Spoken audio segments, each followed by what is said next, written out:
तो ये होगा। चलो, हेलो बेटा, आज शुरू कर रहे हैं केन्सियन एम्प्लॉयमेंट थ्योरी, केन्स का रोजगार सिद्धांत। केन्स का रोजगार सिद्धांत, केन्सियन एम्प्लॉयमेंट थ्योरी।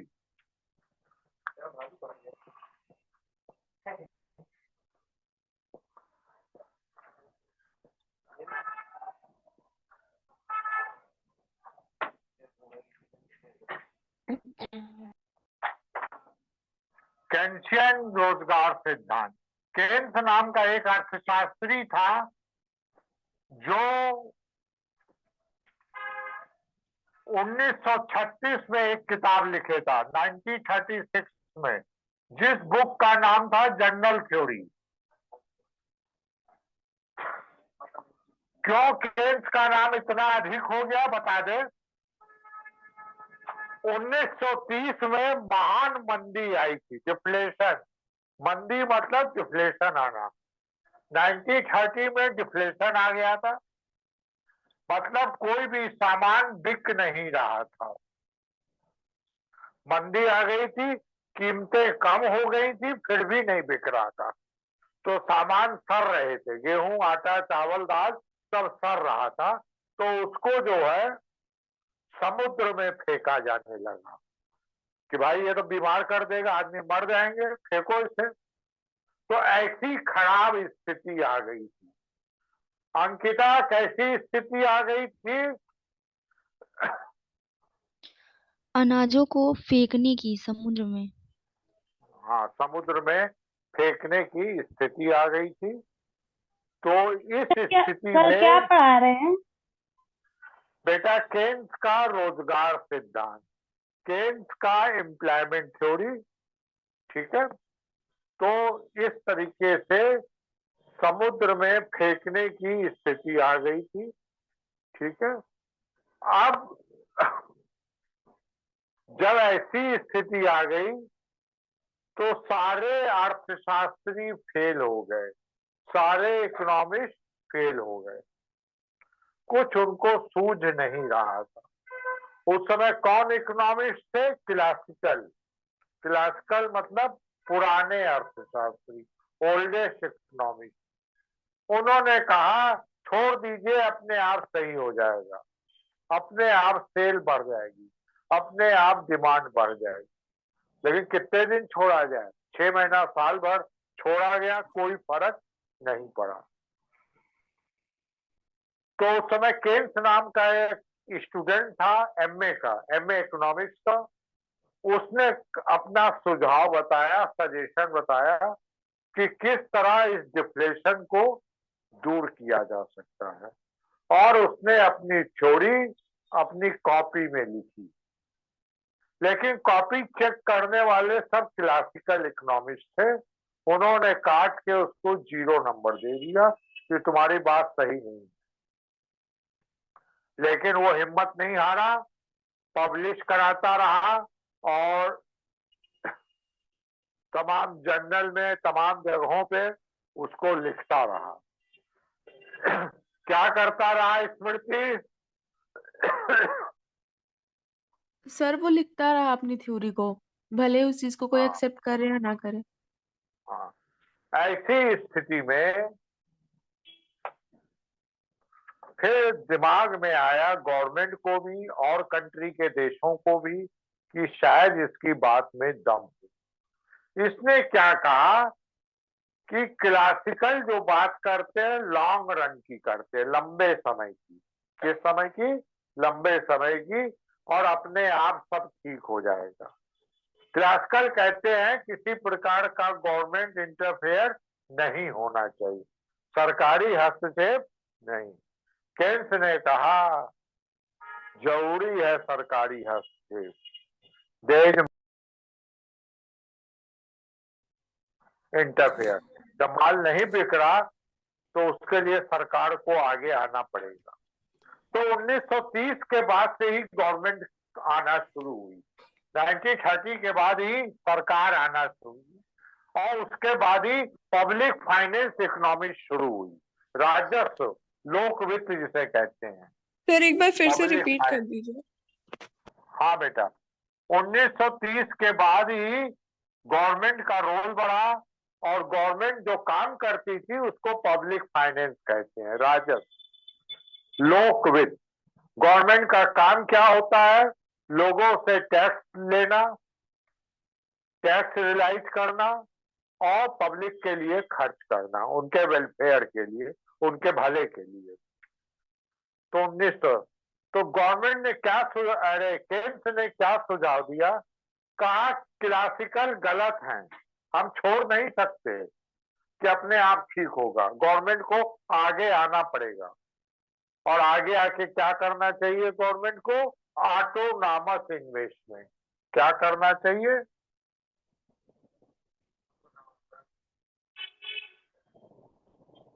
इन्वेस्टमेंट है, स्वायत्त विनियोग। स्वायत्त विनियोग का मतलब है एक लमसम धनराशि, अमाउंट खर्च करना चाहिए, एक फिक्स अमाउंट खर्च करना चाहिए, जिसको आवश्यक स्वायत्त विनियोग कहते हैं। और वो खर्च किस पे करना चाहिए?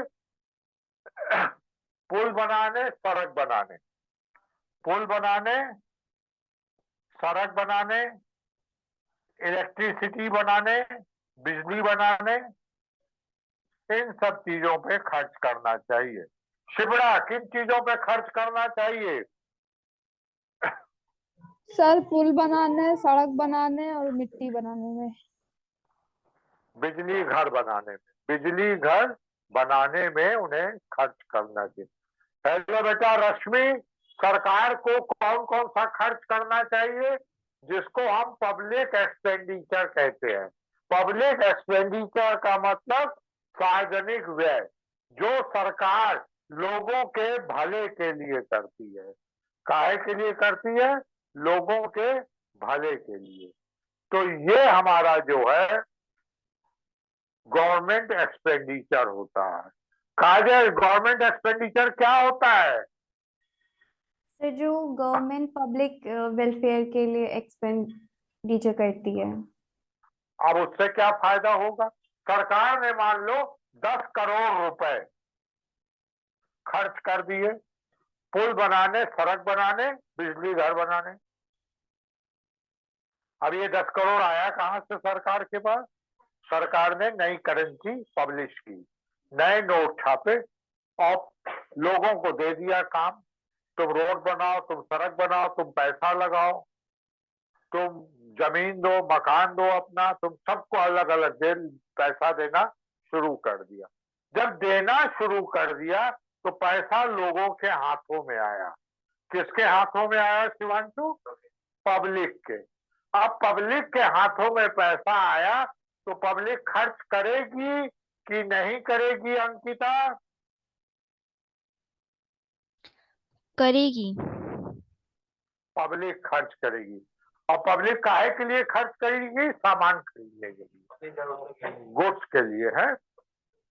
अब गुड्स खरीदेगी तो डिमांड आ गई, मांग सामने आ गई, इंजेक्शन लग गया। ठीक, अब जो माल नहीं बिक रहा था बिकना शुरू हो गया, जो माल नहीं बिक रहा था बिकना शुरू हो गया। तो इस तरह दिक्कतें धीरे धीरे समाप्त होने लगी।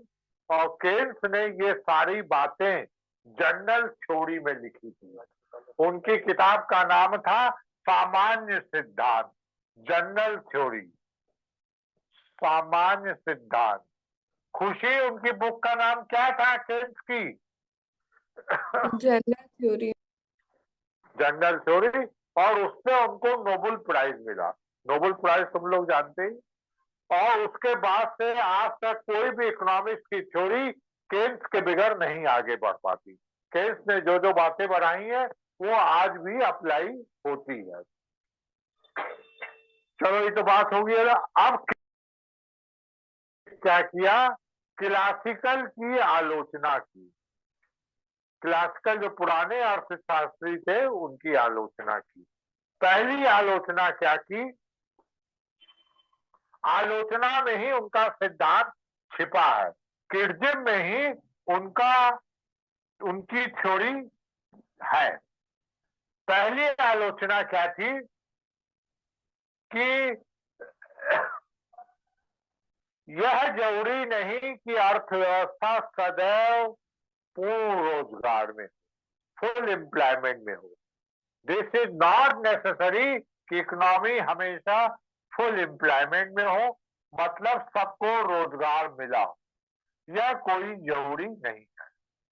लोग बेरोजगार होंगे तो भी अर्थव्यवस्था संतुलन में रहेगी, इकोनॉमी इक्विलिब्रियम में रहेगी, मतलब डिमांड इक्वल टू सप्लाई रहेगी, डिमांड इक्वल टू सप्लाई रहेगी, मांग बराबर पूर्ति, अनएम्प्लॉयमेंट होने पे भी तो अर्थव्यवस्था संतुलन में हो सकती है। मतलब फुल एम्प्लॉयमेंट के पहले भी इक्विलिब्रियम में आ सकती है, पूर्ण रोजगार से पहले भी आ सकती है। क्या बताया बेटा सुरभि केन्स ने?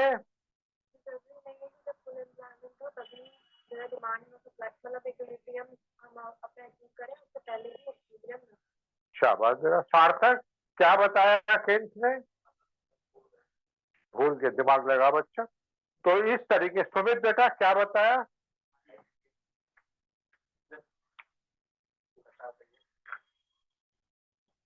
इकोनॉमी फुल एम्प्लॉयमेंट के पहले भी संतुलन में आ सकती है, इक्विलिब्रियम। संतुलन का मतलब मांग बराबर पूर्ति, नहीं समझे? जब अर्थव्यवस्था संतुलन में हो तो कोई जरूरी नहीं कि पूर्ण रोजगार भी हो सकता है कुछ बेरोजगारी भी हो। ठीक,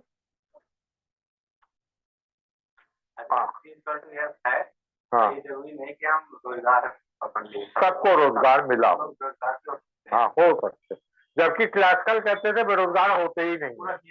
हाँ। नंबर 2 चीज, full employment demand is equal to supply. Number 2 चीज, केन्स ने क्या कहा, अर्थव्यवस्था अगर मंदी या बेरोजगारी में आ गई, मंदी या बेरोजगारी में आ गई, मतलब डिफ्लेशन और अनएम्प्लॉयमेंट में आ गई, तो ये बड़ी खराब पोजीशन है, इसको संभालना बड़ा मुश्किल काम है। यह कहना कि अपने आप संभल जाएगी गलत है, इसके लिए गवर्नमेंट को सामने इन्वॉल्व होना चाहिए। क्यों बेटा स्मृति, किसको आगे आना चाहिए? सर गवर्नमेंट को आगे आना चाहिए। हाँ, गवर्नमेंट ने यहाँ केन्स ने यहाँ तक कहा कि सरकार को गड्ढा खोदना चाहिए, फिर पाट देना चाहिए और फालतू की मजदूरी देनी चाहिए, फालतू की मजदूरी। अच्छा बेटा सार्थक, फालतू की मजदूरी देनी चाहिए, जब मजदूरी मिलेगी तो लोगों की इनकम होगी और लोग जो है खर्च करेंगे। कोरोना में क्या था, खर्च की कमी थी, सारी इकोनॉमिक एक्टिविटी बेकार हो गई थी, कोई घर से नहीं निकल रहा था, कोई दुकान नहीं जा रहा था, कोई लेबर नहीं निकल रहा था, हर आदमी अपने घरों में बैठा था, तो इकोनॉमिक एक्टिविटी स्टॉप हो गई थी, आर्थिक क्रियाएं रुक गई थी। तो ऐसी स्थिति में जरूरी था कि लोगों के पास खर्च का पैसा आए, जिससे लोग खर्च करें और उससे अर्थव्यवस्था आगे बढ़े। केन्स कहते हैं demand is the first thing, मांग सबसे पहली चीज है। अगर मांग नहीं होगी तो कुछ नहीं होगा, मांग नहीं होगा तो उत्पादन भी नहीं होगा। उन्होंने मांग पे फोकस किया, डिमांड पे फोकस किया। अंकिता किस पे फोकस किया केन्स ने? मांग पे। मांग पे। तो कोरोना में हम लोगों ने देखा मांग थी ही नहीं, सब घरों में दुबके बैठे थे। कुछ देशों ने कोरोना में, ये उदाहरण दे सकते हो, अमेरिका ने, इंग्लैंड ने, पाकिस्तान ने लोगों को पैसा दिया। अमेरिका ने 1-1 लाख रुपया महीना दिया, इंग्लैंड ने 80-80 हजार दिया, पाकिस्तान ने 7,500-7 हजार दिया।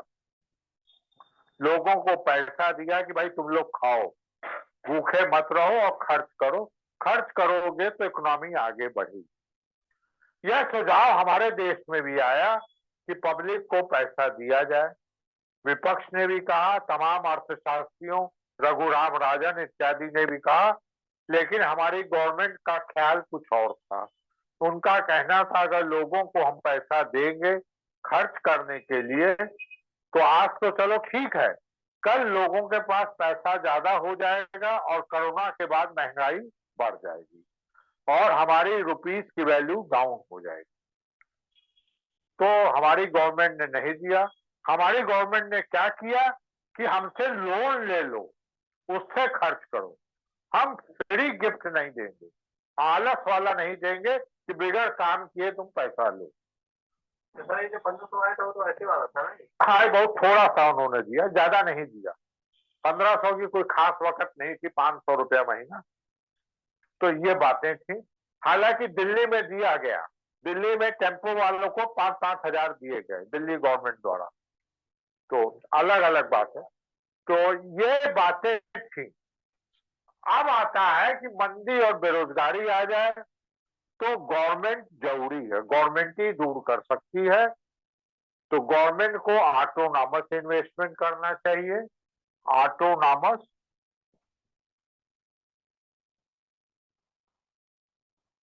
इन्वेस्टमेंट, स्वायत्त विनियोग। और गवर्नमेंट को ऑटोनॉमस इन्वेस्टमेंट करने से क्या होगा, लोगों की इनकम बढ़ेगी, लोगों की इनकम बढ़ेगी, डिमांड बढ़ जाएगी।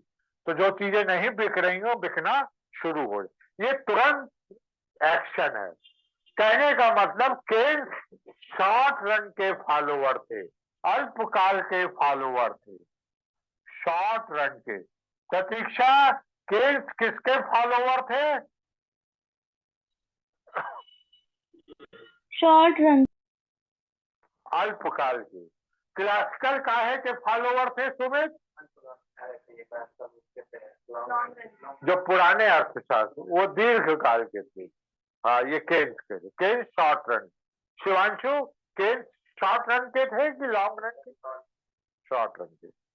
रहमा बेटे, केन्स शॉर्ट रन के थे कि लॉन्ग रन? शॉर्ट रन के। अब हमारा कहने का मतलब है, उन्होंने कहा गवर्नमेंट इंटरफेयर होना चाहिए, गवर्नमेंट इंटरफेयर होना चाहिए। नंबर तीसरी चीज, गवर्नमेंट इंटरफेयर हो। केन्स ने क्लासिकल की आलोचना की, क्लासिकल की क्रिटिसिज्म की। उन्होंने कहा अगर बेरोजगारी है, अनएम्प्लॉयमेंट है, मानते हैं अनएम्प्लॉयमेंट है,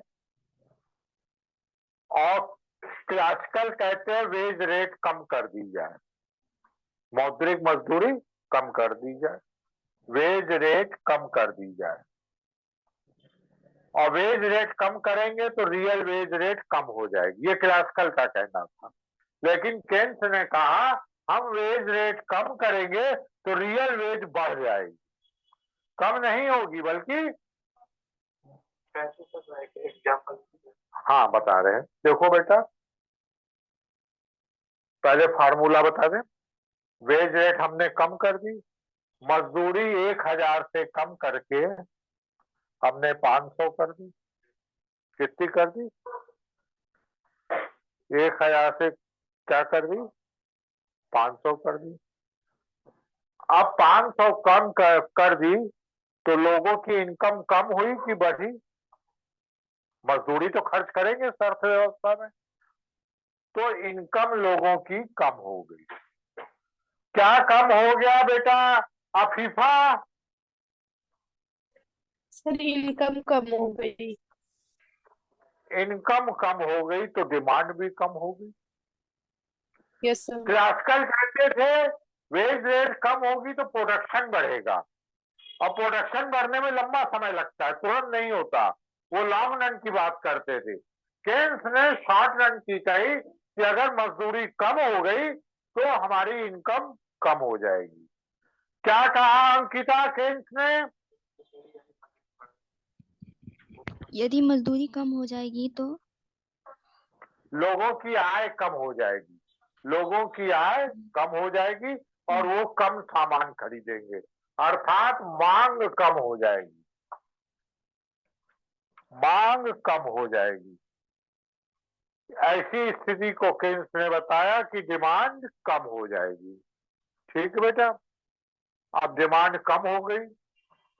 जब कम सामान बिकेंगे, शिबड़ा, अगर सामान कम बिकेंगे तो प्राइसेस डाउन होंगी कि बढ़ेंगी? सर डाउन होगी। प्राइसेस डाउन होंगी। अब प्राइसेस डाउन हो गई तो जो पैसा लोगों के पास है उससे ज्यादा सामान खरीद पाएंगे कि कम खरीद पाएंगे? ज्यादा। तो उनकी रियल इनकम बढ़ गई। वास्तविक आय, पहले 1000 में 50 कुंटल गेहूं खरीद पाते थे, अब 100 कुंटल खरीद पा रहे हैं क्योंकि कीमतें गेहूं की कम हो गई। तो उनकी रियल इनकम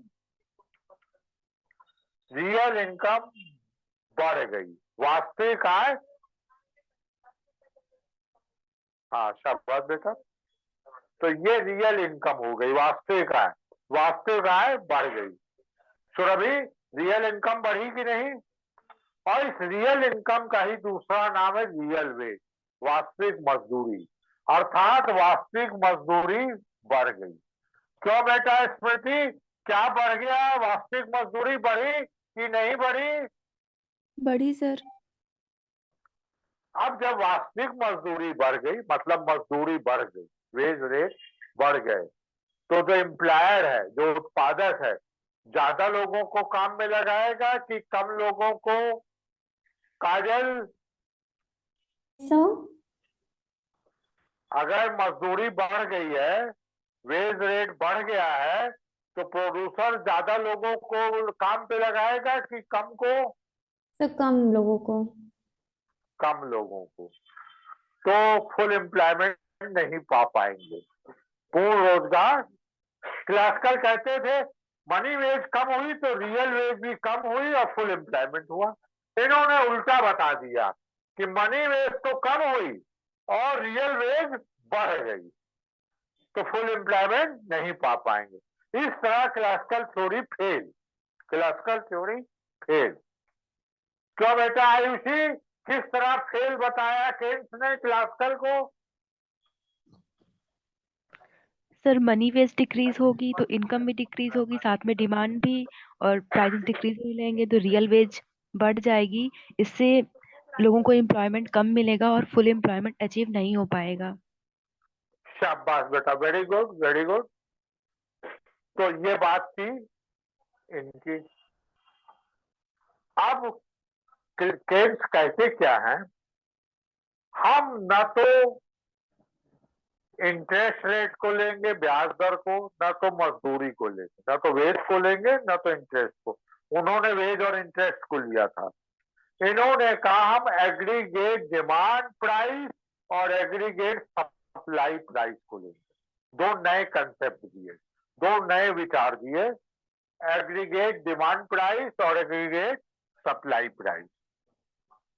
समग्र मांग मूल्य, कीमत, या मूल्य बोलो या कीमत बोलो, वो समग्र मांग अलग है जो केन्स ने बताई है, और ये समग्र मांग मूल्य अलग है। दोनों अलग हैं। एक जो हम नेशनल इनकम में पढ़ते हैं वो समग्र मांग है, एग्रीगेट डिमांड, और जो एम्प्लॉयमेंट थ्योरी में पढ़ते हैं वो है एग्रीगेट डिमांड प्राइस या किराए कीमत। दोनों अलग हैं। समग्र मांग मूल्य ये अलग चीज है और समग्र मांग अलग चीज है। समग्र मांग की बात हम राष्ट्रीय आय में करते हैं और समग्र मांग मूल्य की बात रोजगार सिद्धांत में। दोनों केन्स के ही दिए हुए वर्ड है, लेकिन इसका डिफरेंस समझ लो।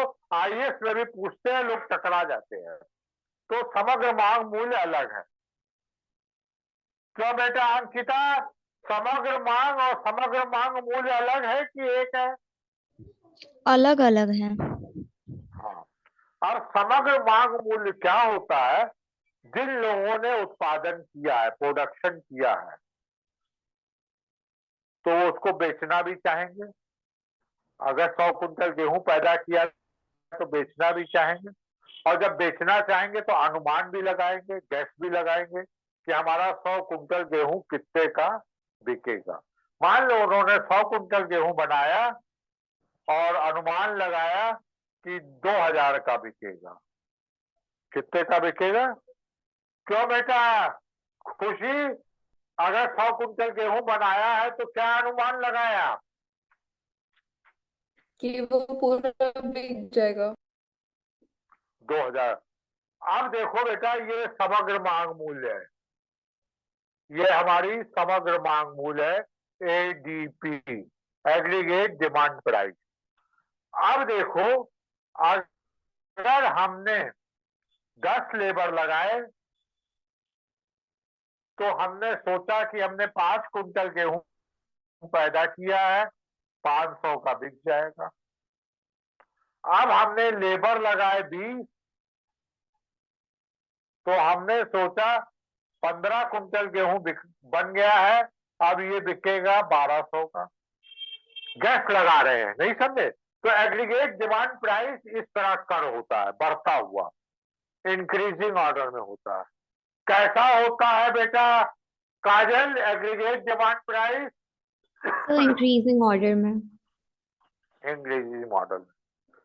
तो कहने का मतलब है जैसे जैसे एम्प्लॉयमेंट बढ़ेगा वैसे वैसे एग्रीगेट डिमांड प्राइस बढ़ेगी, मतलब हमारी बिक्री का मूल्य बढ़ेगा।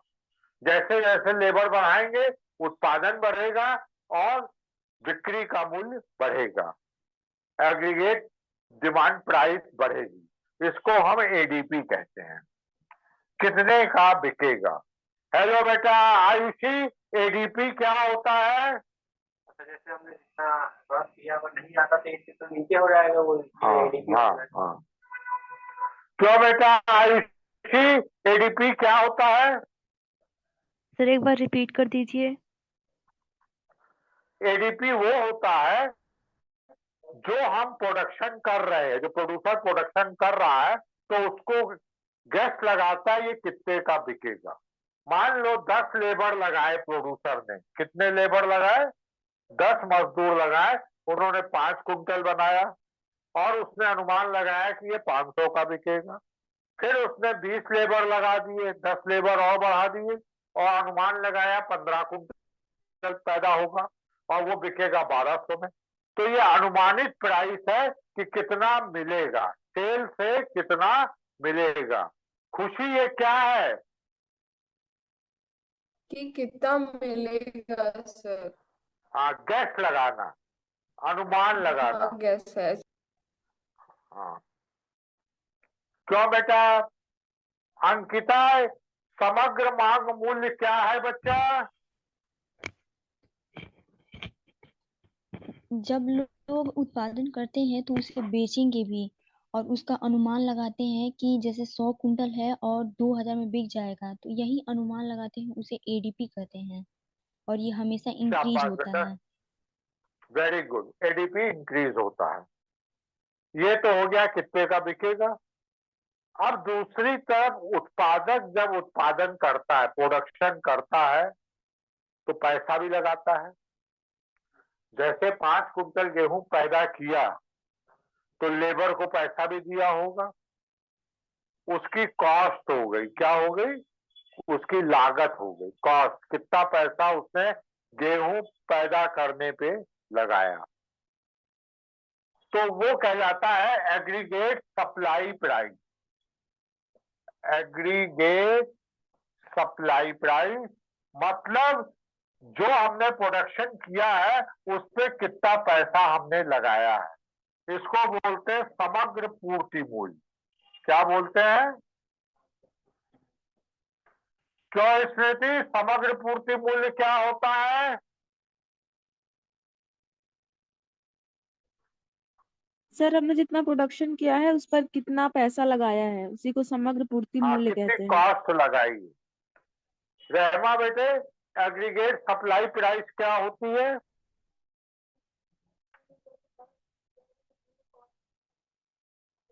कितना हमने पैसा लगाया उस चीज को बनाने में, हमारी कॉस्ट है। अब हर उत्पादक चाहेगा, हर प्रोड्यूसर चाहेगा, अगर बनाने में, सुनो बेटा, अगर बनाने में 1000 रुपया लगा है कितना लगा है?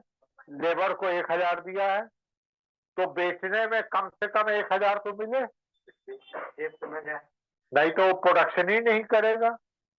तो ये है मिनिमम कॉस्ट वैल्यू जो मिलनी चाहिए, न्यूनतम लागत, ये हमें मिलनी चाहिए। अब एग्रीगेट सप्लाई क्या होती है, कैसी लाइन होती है? ये भी बढ़ती होती है, एग्रीगेट सप्लाई भी बढ़ती होती है, लेकिन उल्टे तरीके से। ये ऊपर की तरफ से बढ़ रही है, ये नीचे की तरफ से। एग्रीगेट सप्लाई भी बढ़ती हुई होती है, एग्रीगेट डिमांड भी बढ़ती होती है, एग्रीगेट सप्लाई भी बढ़ती होती है। क्यों बेटा अफीफा, एग्रीगेट सप्लाई भी बढ़ती होती है कि नहीं? यस सर, बढ़ती होती है म्यूजिक ऑर्डर और में। क्यों बढ़ती होती है? जैसे जैसे हम लेबर लगाएंगे तो लेबर को पैसा भी उतना देना पड़ेगा।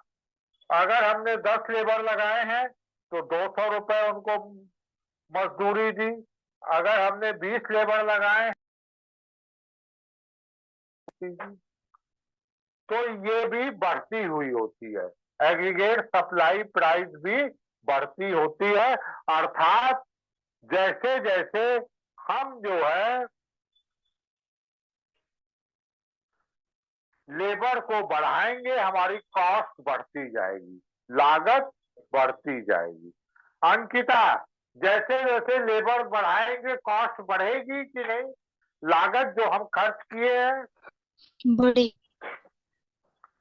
तो ये भी बढ़ेगी। इस तरीके का, ये भी ऊपर की तरफ उठता होता है।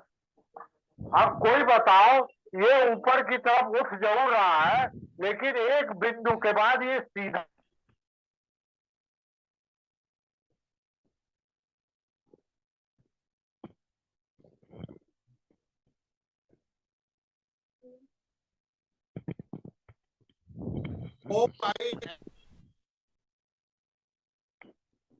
क्या सर?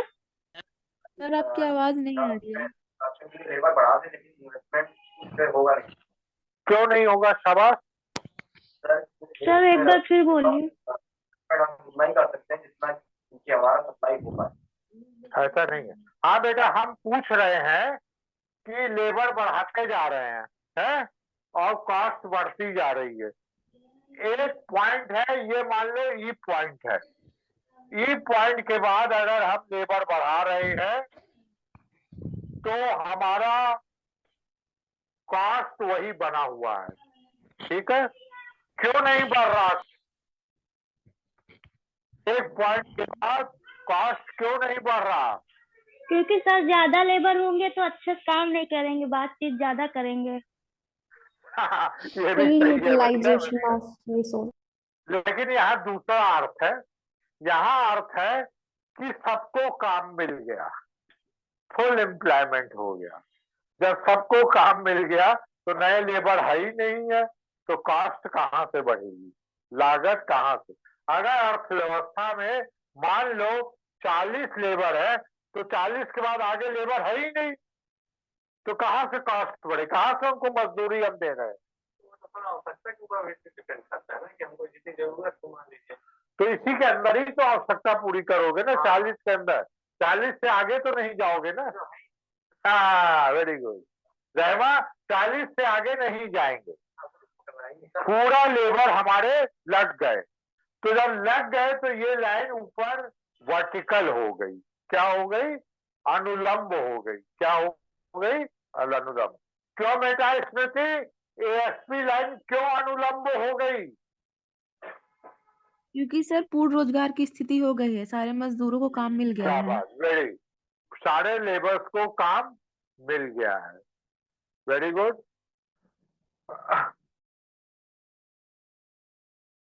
एएसपी लाइन क्यों सीधी हो गई?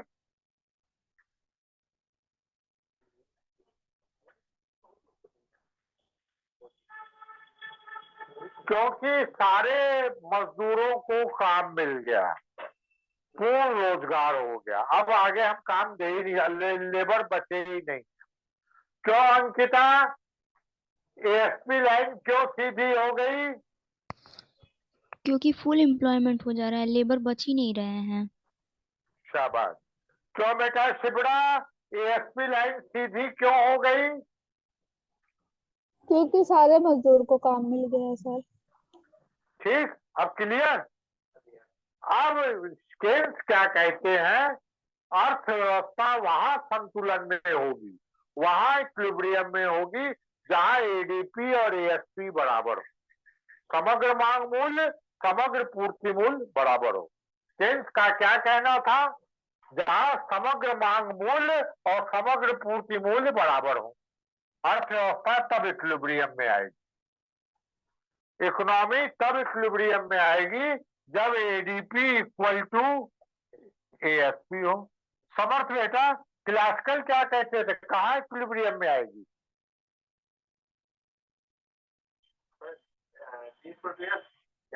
हाँ जी, इक्वल टू है, डिमांड इक्वल टू है। शाबाश, डिमांड इक्वल टू है। Kajal, demand equal to supply और एडीपी इक्वल टू एएसपी में कुछ अंतर है कि नहीं? Yes sir. No sir. मांग बराबर डिमांड बराबर सप्लाई जो क्लासिकल कहते थे, और एडीपी बराबर एएसपी, दोनों में कुछ डिफरेंस है कि नहीं?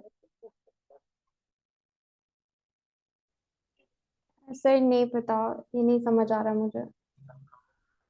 देखो Yes, बेटा sir. डिफरेंस है। हाँ बोलो बेटा, कौन बोल रहा है? क्या डिफरेंस है बेटा दोनों में? रहमा बेटे, मांग demand equal to supply classical ने कहा, और ADP equal to ASP Keynes ने कहा, दोनों में क्या डिफरेंस है?